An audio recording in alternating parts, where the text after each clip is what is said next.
Guerra do Paraguai é uma guerra tola, sórdida e desnecessária como a maioria delas.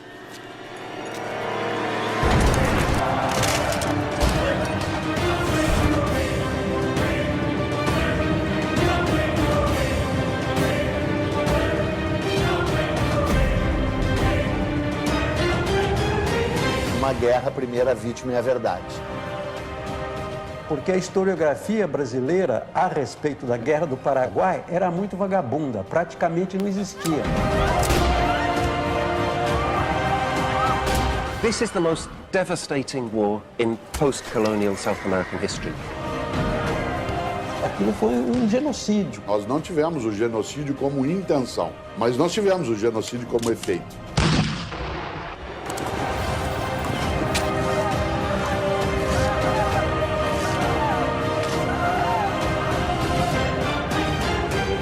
História é escolha.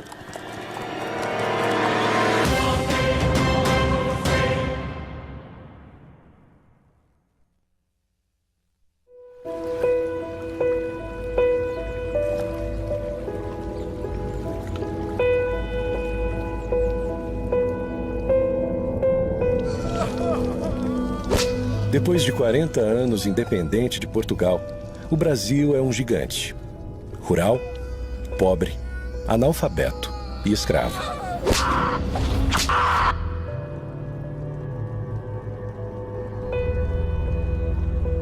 Um país escravocrata, um país selvagem, analfabeto, de hábitos toscos. O país tem escravos, tem muita aristocracia. Um país com uma dependência, uma pobreza muito forte, com condições de saúde pública inexistentes e sem escola. É que tem aquela tese de que o Brasil tem uma história mansa e pacífica, né? Que o Brasil é a terra do homem cordial.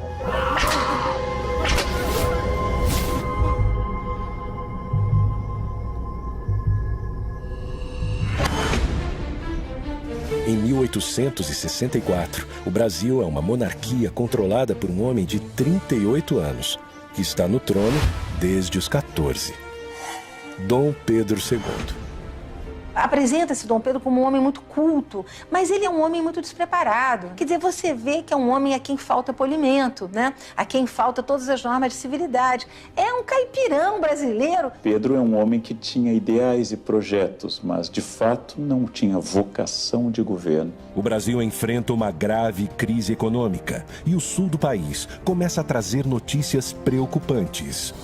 O sul do Império Brasileiro faz fronteira com 3 repúblicas: Uruguai, Argentina e Paraguai. O Uruguai está em guerra civil. Brasil e Argentina se unem para colocar o uruguaio Venâncio Flores no poder, beneficiando os comerciantes de Buenos Aires e os fazendeiros gaúchos, só que bloqueando a saída do Paraguai para o mar. Dejaba prácticamente sin chances al Paraguay en el sentido de poder contactar con el mundo exterior, recibir aprovisionamiento, Which would simply straggle our exports.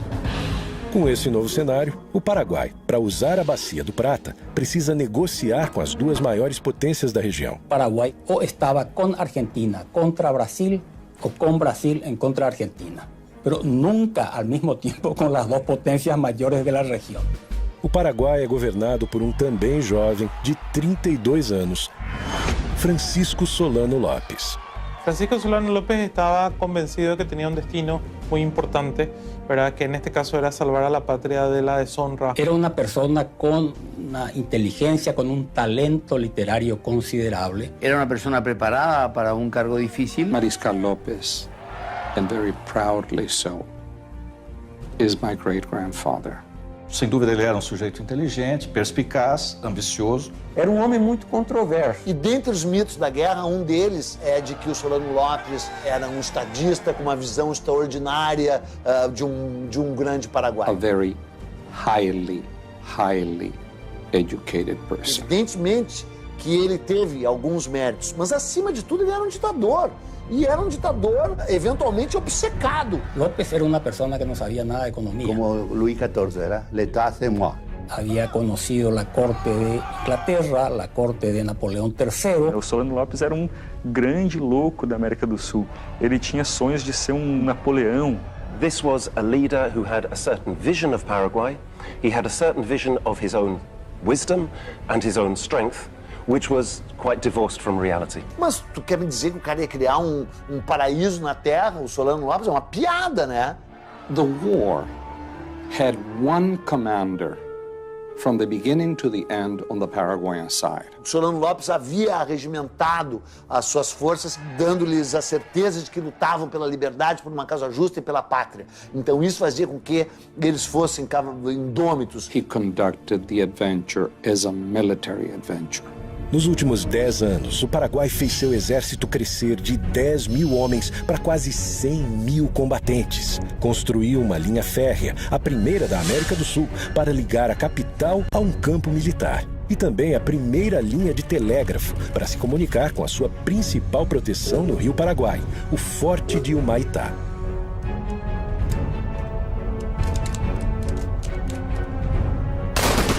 Porque tuvo todo el poder en sus manos y no midió exactamente sus limitaciones. Antes de atacar, Solano Lopes tenta conversar com o Brasil. He sends a letter off to Dom Pedro and asks Dom Pedro to honor his agreement. Mas Dom Pedro II não responde à carta que Solano Lopes envia. That is when Paraguay is forced to take action.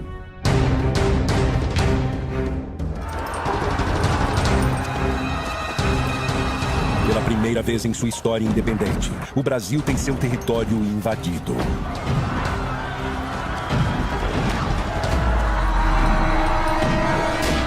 Através do Rio Paraguai, os soldados invadem Corumbá, no Mato Grosso.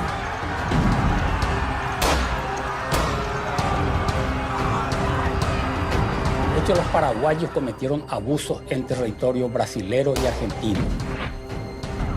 O exército paraguaio avança, deixando um rastro de destruição por onde passa.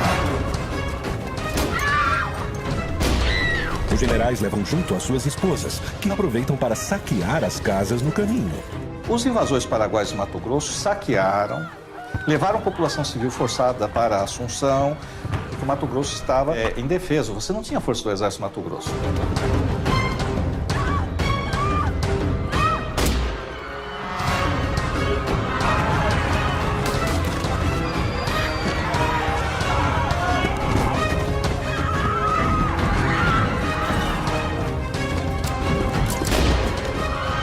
Outra frente do exército chega ao Rio Grande do Sul e toda a cidade de Uruguaiana foge. O Paraguai invade o Brasil, mas é só o começo. A partir de agora, metade de um continente vai entrar em guerra.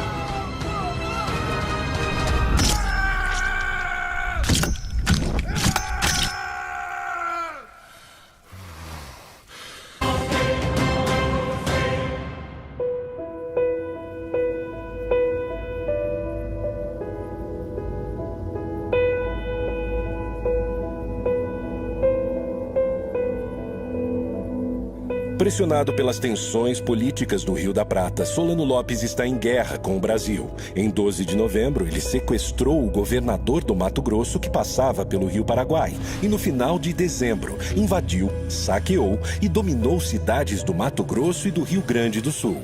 Há uma série de especulações e teorias de quais seriam os reais motivos por trás do conflito. Economically speaking, it was the most successful economic story in all of Latin America. In reality, Brazil is already the power.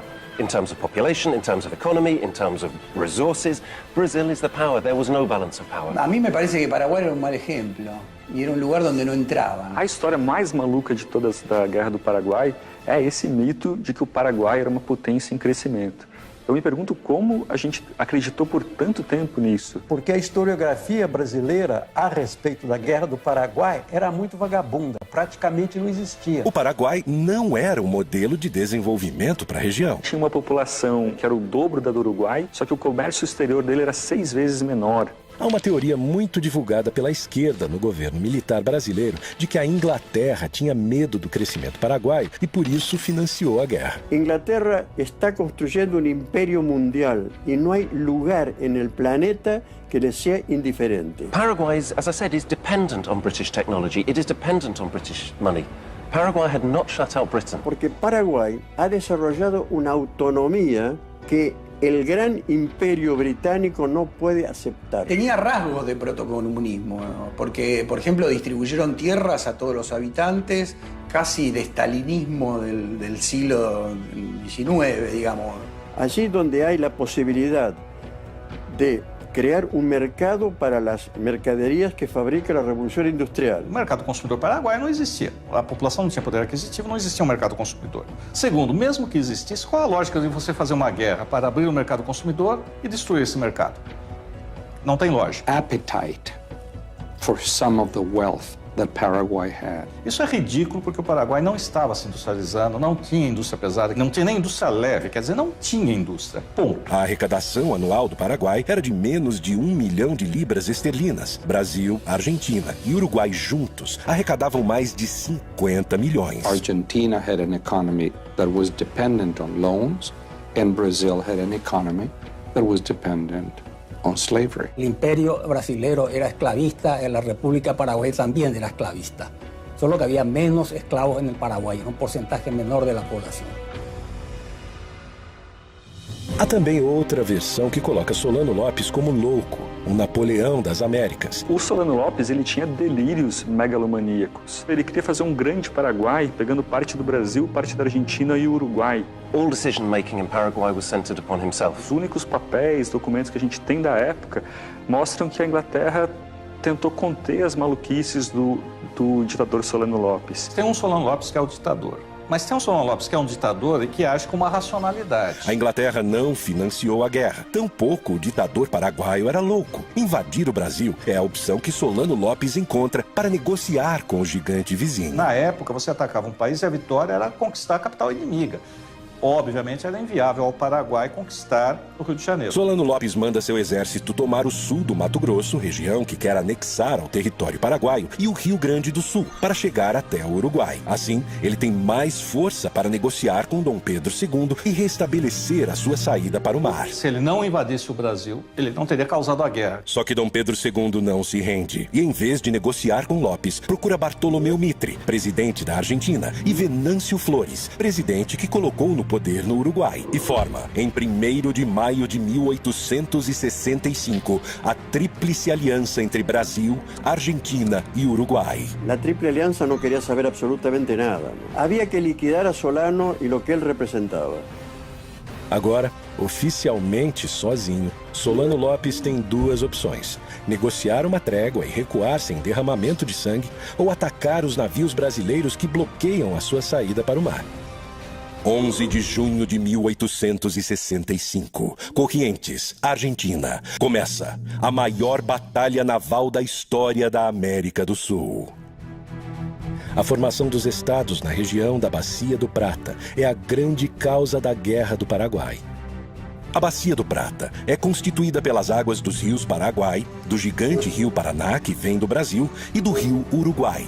O grande problema de Solano Lopes nesse momento é que os navios brasileiros comandados pelo almirante Barroso bloqueiam sua saída para o mar, o que causará a morte econômica do Paraguai. Então o Paraguai vai ser um prisioneiro geopolítico do Porto de Buenos Aires, aliás, até avançado o século XX. A esquadra brasileira protege o Rio Paraná com 9 navios de guerra, totalizando 58 canhões e 2.000 homens. O Paraguai só tem um navio de guerra, mas improvisa e adapta outros 8 navios mercantes com bocas de fogo. Lopes conta ainda com 6 balsas chamadas de chatas. O formato dessas embarcações é uma vantagem, pois os canhões ficam no mesmo nível do rio e fora do alcance da artilharia brasileira. Foi mesmo um jogo de xadrez aquático ali, que o Paraguai fez a aposta errada e foi uma guinada nos rumos da guerra, né?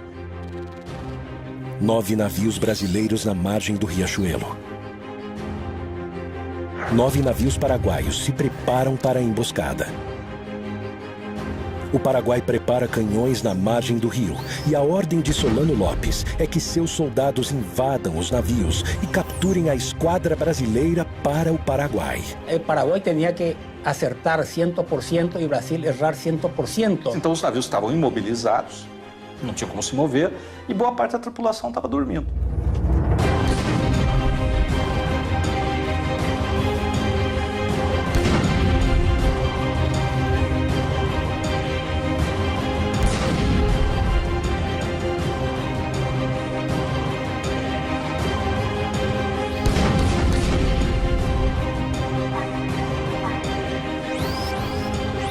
ataque surpresa, o Paraguai leva vantagem no início da batalha, mas uma decisão do almirante Barroso vira o jogo para o Brasil. Inspirado pelo Ariete, uma antiga máquina de guerra usada para romper muralhas e fortalezas, Barroso aproveita as embarcações brasileiras revestidas de aço para estraçalhar a esquadra inimiga. Ele parte para cima dos vapores paraguaios e muda o rumo da batalha.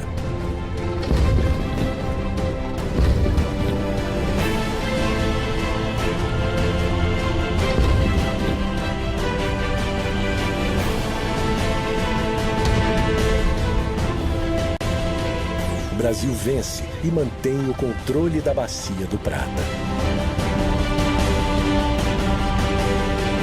Anos depois, Dom Pedro II manda produzir um quadro épico sobre a batalha. E embora o quadro seja maravilhoso, ele cheira a mofo historiograficamente falando, né? Não foi assim que as coisas se passaram ali. Toda a história é fabricada. O Dom Pedro espertamente tentou fabricar a história brasileira, a sua versão oficial, que a gente continua acreditando até hoje, né? Saldo da Batalha do Riachuelo. O Paraguai tem 4 navios e 6 chatas afundadas e cerca de 300 mortos em combate.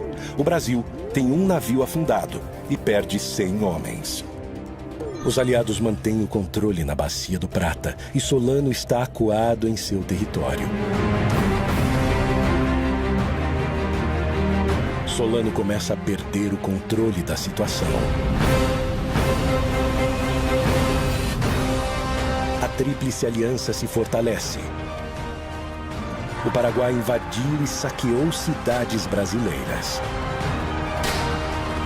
E Dom Pedro II vai pessoalmente a Uruguaiana. Nadie, y mucho menos Pedro II, admitía de que la paz se hiciera sin una humillación afrentosa hacia López. Solano Lopes, que agiu traiçoeiramente, ainda vai ser premiado ficando no poder depois de tudo. Não há mais volta. Dom Pedro II quer vingança.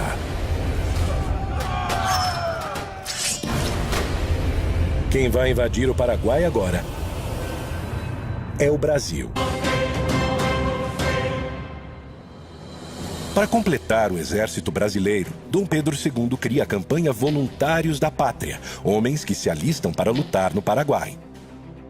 Então, além de tudo, é uma guerra lutada por ex-escravos, escravos libertos, indígenas e voluntários da pátria, né? Porque voluntários da pátria é uma piada sensacional, né? O próprio imperador se nomeia voluntário da pátria número 1. Mas todos esperavam que fosse uma guerra como tinha sido sempre, né? Durava alguns meses e aí acabava. Quando a guerra se estendeu, as condições difíceis, não tinha perspectiva de fim. Então aí realmente a resistência à guerra foi muito grande. E esses soldados iam sem nenhuma preparação. Iam para a guerra assim como bucha de canhão, porque eram muitos, podiam morrer. ¿Quién quiere ir a una guerra que no significa nada, que nunca escuchó hablar de algo que se llama Paraguay? Hay que colocarse en la mentalidad del pueblo de aquella época. Es lo que se llamaba, en castellano se llama carne de cañón. Que muitos desses voluntários da pátria não eram exatamente voluntários, vinham agrilhoados, né? Vinham presos e aí eram apresentados como voluntários da pátria. Muitos dos cativos eram vendidos para substituir o branco que não queria ir lutar. Quer dizer, do momento que você pudesse comprar um escravo que fosse lutar no seu lugar, estava bem representado. Se você manda um escravo para a guerra, não é preciso dizer como é que o escravo era tratado no Brasil. Qual é a disposição que esse escravo tem em morrer pelo Brasil? Na Argentina, um problema ainda mais grave. Os governantes de Buenos Aires ordenam a toda a população pobre que entre na guerra. En la resistencia del pueblo argentino a ir a la guerra del Paraguay, murió más gente aquí adentro que en el frente de batalla. A população das províncias mais afastadas se nega a ir lutar em nome do povo argentino. En ese momento histórico, no se puede hablar de pueblo argentino. Se puede hablar de diferentes identidades regionales, sanjuaninos, mendocinos, entrerrianos, etc. Porque no existe la conciencia nacional. De hecho, muchos hijos de hombres notables y de la burguesía se enrolaron. El hijo de Sarmiento, que era el vicepresidente, se enroló a los 21 años, murió en Curupaití. Sarmiento odiaba a los paraguayos y tuvo expresiones terribles, como exterminar ese pueblo. Creo que la guerra de la Triple Alianza no le hizo ningún bien a la Argentina, que más bien la cargó de vergüenza. 16 de abril de 1866. Com uma grande maioria de brasileiros, o exército aliado pisa em território paraguaio.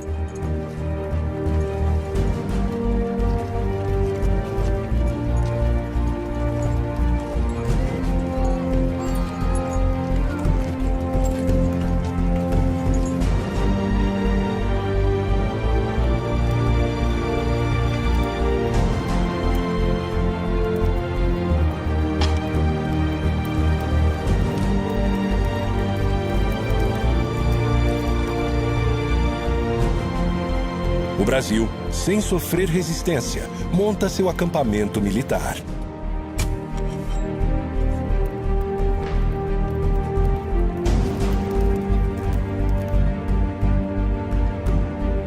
Comerciantes e mulheres acompanham a tropa oferecendo todo tipo de serviço.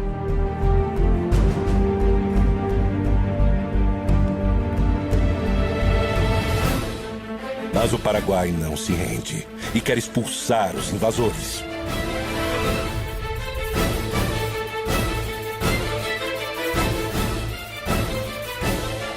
É fundamental em qualquer operação militar, seja no século XIX ou hoje, você conhecer o terreno que você vai agir. E não se conhecia o terreno. O acampamento militar fica na entrada do país, a 300 quilômetros da capital, Assunção, com uma imensidão desconhecida e pantanosa pela frente. Mas não se tinha um mapa do interior do Paraguai devido ao isolamento paraguaio. Ninguém conhecia o que era o interior do Paraguai. Só se conhecia Assunção. E é nesse momento que o Paraguai começa a montar sua emboscada. Está almoçando ali com os chefes o general Osório. A tropa que está mais na frente começa a debandar, começa a correr para trás para conseguir algum apoio e aí tem a matança. –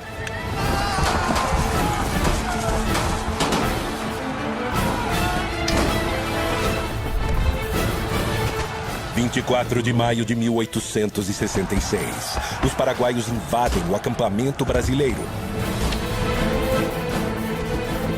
E tem início a maior batalha da Guerra do Paraguai, a Batalha de Tuiuti.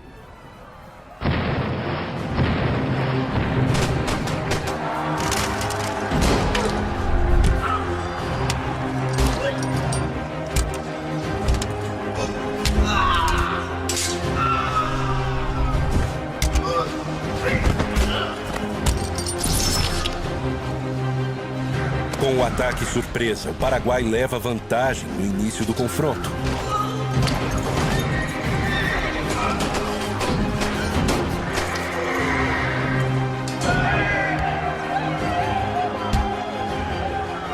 Solano Lopes manda 3 tropas atacarem simultaneamente, uma frontal e 2 pelos flancos. E o Osório, que tinha essa capacidade de liderança, era muito admirado pela tropa. Ele está sobre um cavalo em meio a nuvens de fumaça, em meio a barulho de explosões, a gritos, a gente morrendo. Ele consegue mobilizar, mandar um batalhão para cá, outro batalhão para lá, com a visão militar, ou seja, esse batalhão vai e vai ser sacrificado. Ou seja, quase todos vão morrer. Agora, por que esse batalhão vai? Porque confia nele, confia na liderança militar.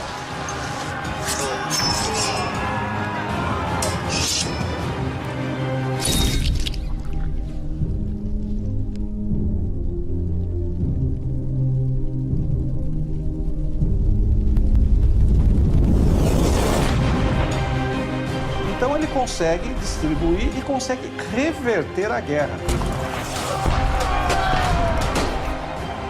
Que o centro da resistência aliada vai ser os canhões da artilharia que estão colocados um pouco à frente do quartel-general.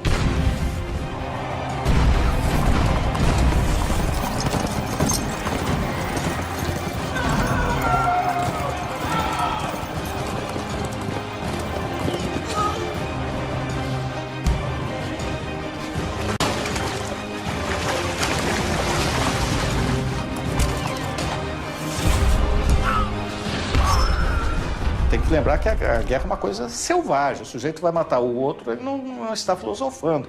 Ele está com ódio.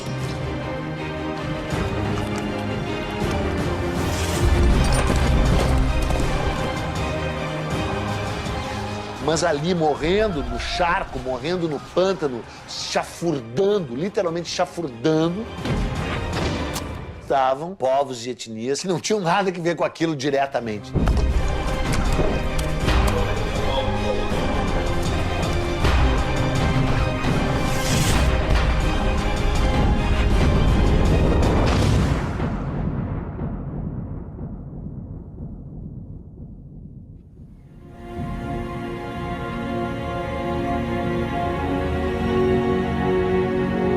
Como resultado da Batalha do Tuiuti, o Paraguai perde 13 mil homens, o melhor de seu exército.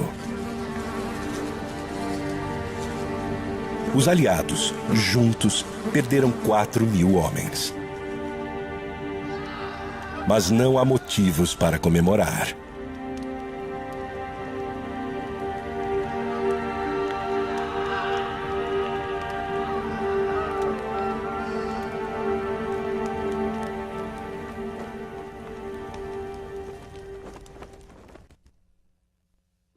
Setembro de 1866.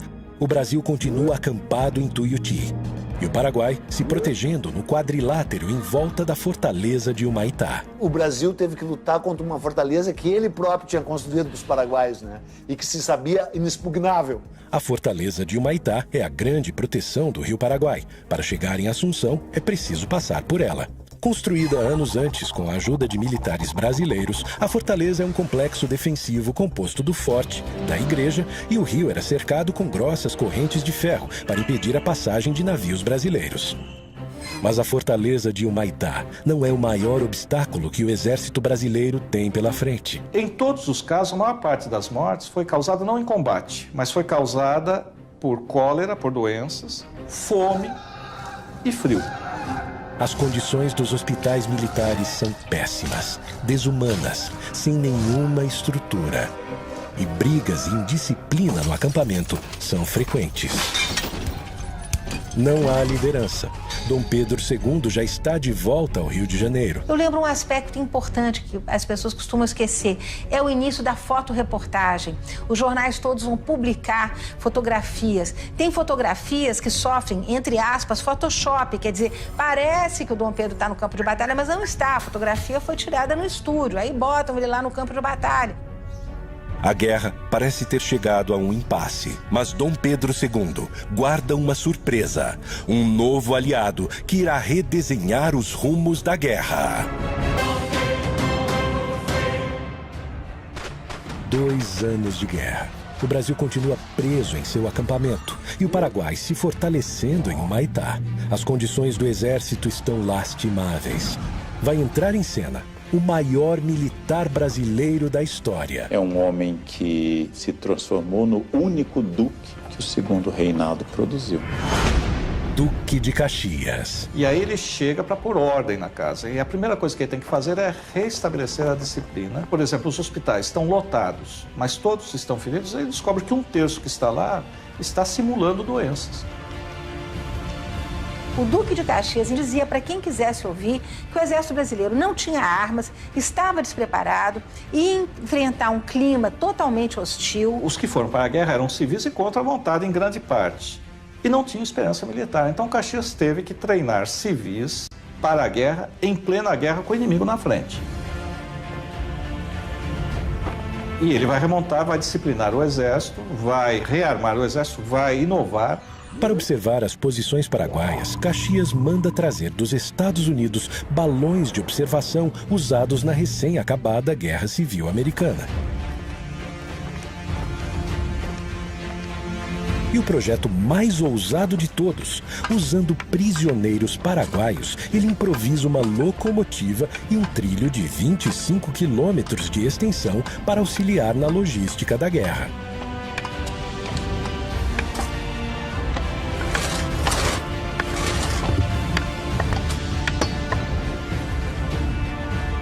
Vai começar a série de batalhas conhecida no Brasil como Dezembrada e no Paraguai como Dezembro Negro.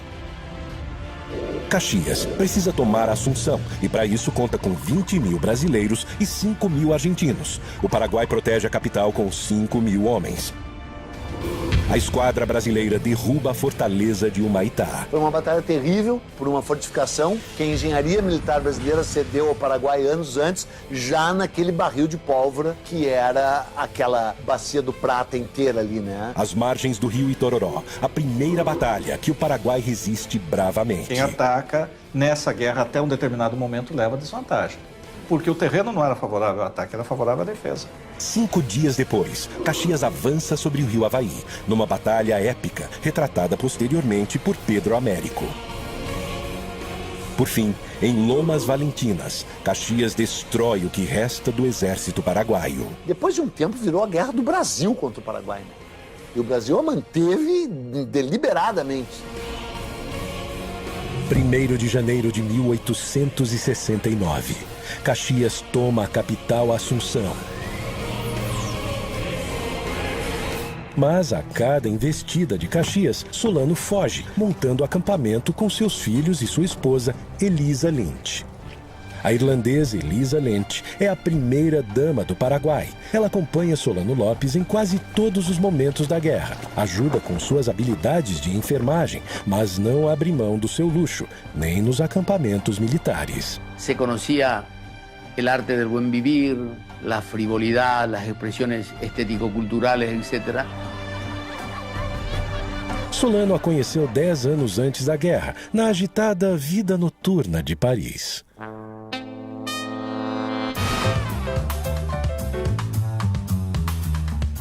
Solano Lopes era o jovem diplomático mais rico em Paris. Era o grande momento das cortesanas e também das prostitutas. Os inimigos apontam ela como prostituta. E ela vivia do quê? Certo, então ela é acusada de prostituta. Ela era um símbolo sexual para os exércitos inimigos. Possivelmente, ela teve algum contato muito breve com esse mundo. Parte de todo eso era una mujer rubia y bella. Y eso es un pecado inadmisible para el mundo.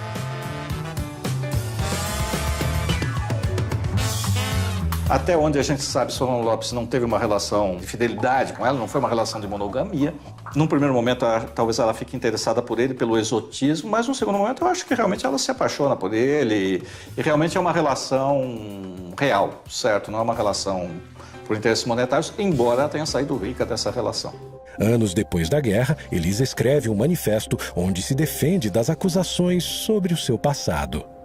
Durante largo tiempo quedé en profundo silencio, aunque mi nombre ha sido explotado durante años por ciertas personas que me tenían como un prototipo de la prostitución y del escándalo, como si fuera una bestia humana que se complace e se deleita com o extermínio de uma sociedade. No mesmo manifesto, ela faz uma lista e reivindica a posse das terras que comprou enquanto primeira-dama. Só não explica com que dinheiro conseguiu comprar quase todo o Paraguai. Ela acabou sendo, em nossa opinião, a proprietária da terra maior do planeta. Todo o poder e terras de Elisa Lynch vem das mãos de seu marido. A grande maioria delas é adquirida nesse período em que a guerra já está praticamente decidida. ¿Qué sentido tenía seguir la guerra después de 1868? Depois de 68 ele não vai ganhar, ele perdeu. Ele podia negociar a derrota. En 1868 la guerra estaba perdida, absolutamente perdida. Una guerra que obviamente ya para esa altura ya estaba perdida. Y cuando ya no había razones para seguir resistiendo, ¿para qué resistir? Solano Lopes dá ordens para que as cidades paraguaias sejam abandonadas à medida em que o exército inimigo avança. Assim, ele pretende evitar a vingança brasileira e um massacre ainda maior. Ele dá ordens da população civil sair, para os aliados não terem acesso a comida, a apoio, a informações. Só que essa população civil tem que sair, são basicamente o quê? Mulheres e crianças. Tem que sair forçadas, sem meio de transporte, sem comidas. Resultado, você tem uma mortandade da população civil que não tinha mais sentido militar. A destruição do Paraguai é feita pelos aliados? Evidentemente é feita pelos aliados, que estão avançando. Mas por que estão avançando? Porque o outro lado, que sabe que não pode ganhar a guerra, não quer se render. O povo paraguaio apoyaba Solano López. El hecho de que la familia López no era tan terrible está en la manera como el pueblo paraguayo acompañó a López hasta el último momento. Claro que o conceito de patriotismo é muito relativo e cada sociedade constrói os seus padrões.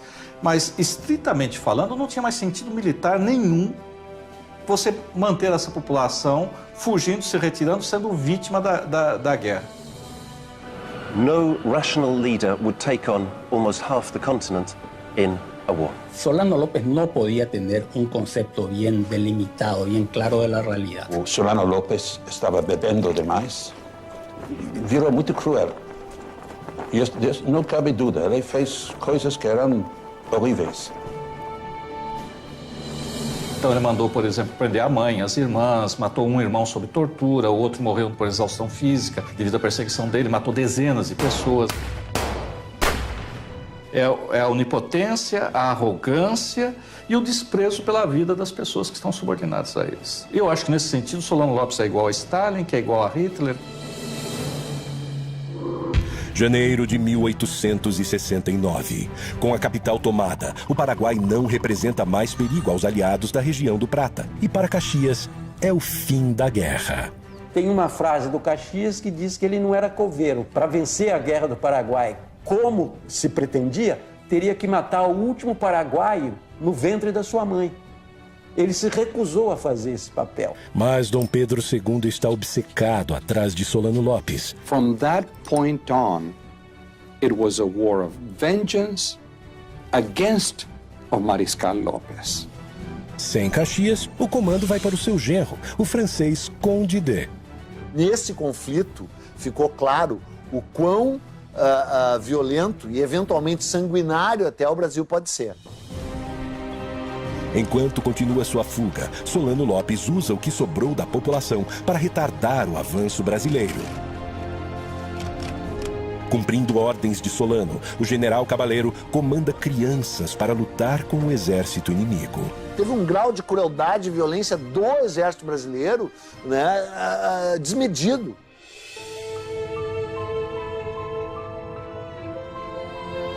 Y porque ella era la última reserva, no tenía más hombres. Paraguay no tenía hombres.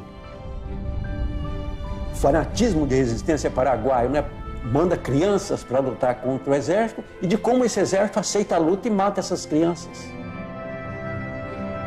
Dice que esos niños de Acostañú fueron el escudo para proteger a Solano López. Eso demoró el avance del ejército aliado. Y sí, fue eso. Cabaleiro prestava contas diretamente a Solano López. As crianças, 12, 13, 14 anos, no meio do mato, estavam com barbas postiças para parecer adultos para amedrontar a tropa que vinha, que era uma tropa basicamente brasileira. Es una situación de locura generalizada, solo atribuible a este tipo de guerras, ¿no?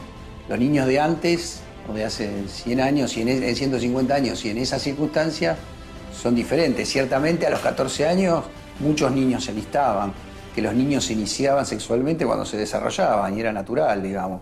16 de agosto de 1869, a última grande batalha da Guerra do Paraguai. A Batalha de Acostañú. 4.000 homens do exército brasileiro massacraram cerca de 200 mulheres e crianças. Então, quando a tropa chega em cima, é uma tropa que está lutando há 4 anos e meio. Chega sobre essas pessoas, não dá tempo de saber se era criança ou não, e quando sabe que é criança, já está envolvido e aí é a matança. En la guerra se aplicó una crueldad inútil para niños indefensos y además de indefensos, absolutamente desnutridos, casi en estado de inanición.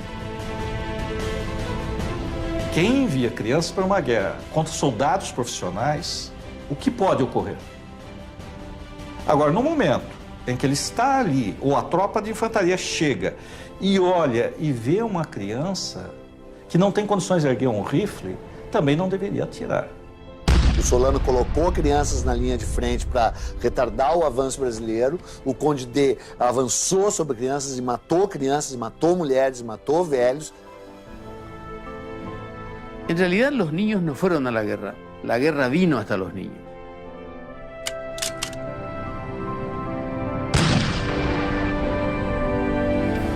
Só há culpados, não há inocentes nessa história aí, né?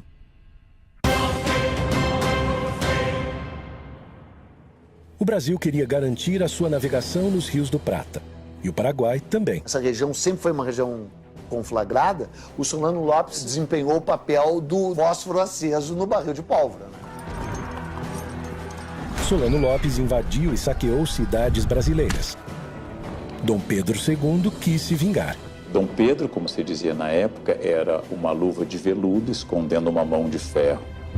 Batalhas nos rios, no pântano, contra todo tipo de adversário. E agora, o Paraguai está devastado. En una matanza absolutamente inútil que diezmou al pueblo paraguayo absolutamente.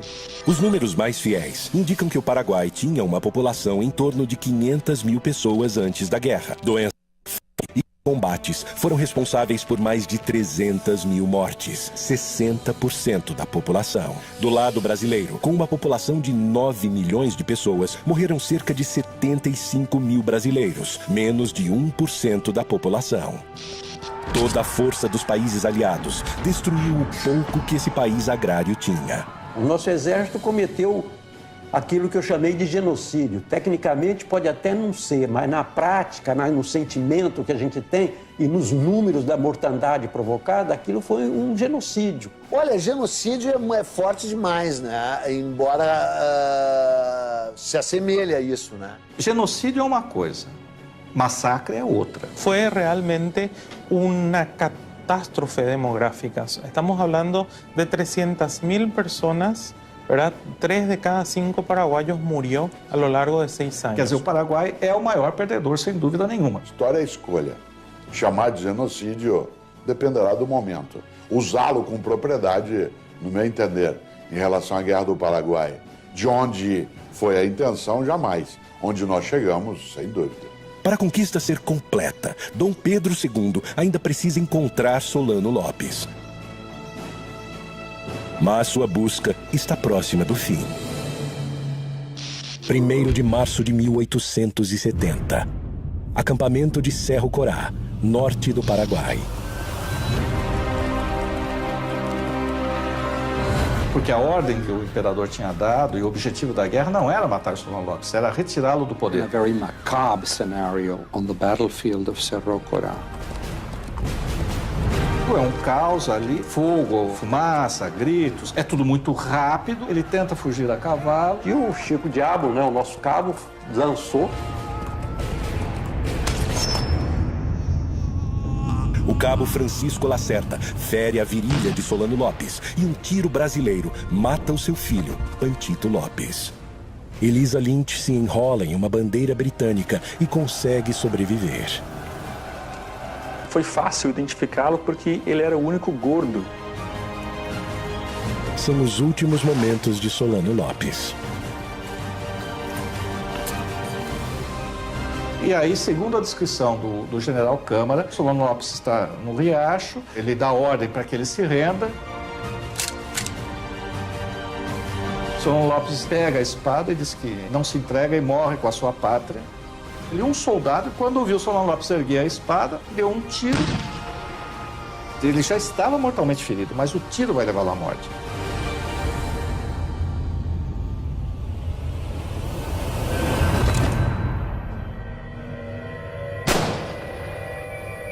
Um verdadeiro patriota leva a sua pátria ao fim. Faltava perguntar se a pátria queria morrer com ele. E chega ao fim a Guerra do Paraguai. General Câmara leva a honra de capturar o ditador. Também leva a irmã de Solano Lopes e tem com ela uma filha. General Bernardino Cabaleiro agora se alia aos brasileiros, passa um tempo morando no Rio de Janeiro e volta para ser presidente do Paraguai, fundador do Partido Colorado, o mesmo partido que em 2015 governa o Paraguai. Elisa Lynch é bem tratada pelo exército brasileiro, volta a Paris e morre anos depois, sem conseguir recuperar suas terras. Hoje, Elisa é Madame Lynch, heroína do povo paraguaio. Apesar de ganhar a guerra, Dom Pedro II não saiu vitorioso.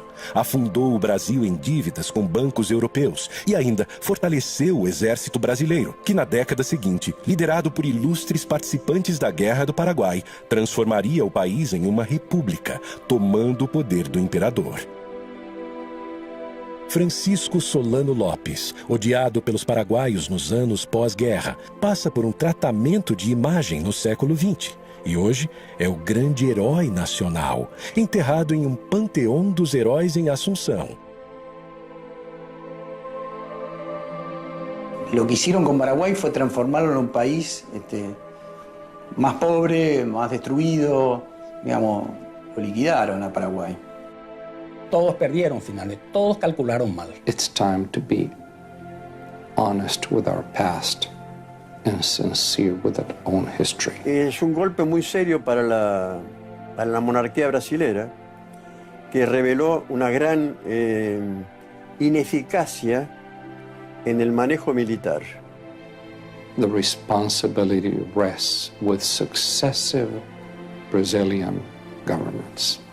É uma página sórdida da história do exército brasileiro. Não foi uma guerra em defesa da liberdade, não foi uma guerra para salvar a honra do Brasil. Os nossos soldados não foram heróis. Brasil, Argentina, Uruguai e Paraguai resolveram com ódio e sangue inocente suas questões econômicas. Será que o tempo foi capaz de apagar todas as marcas?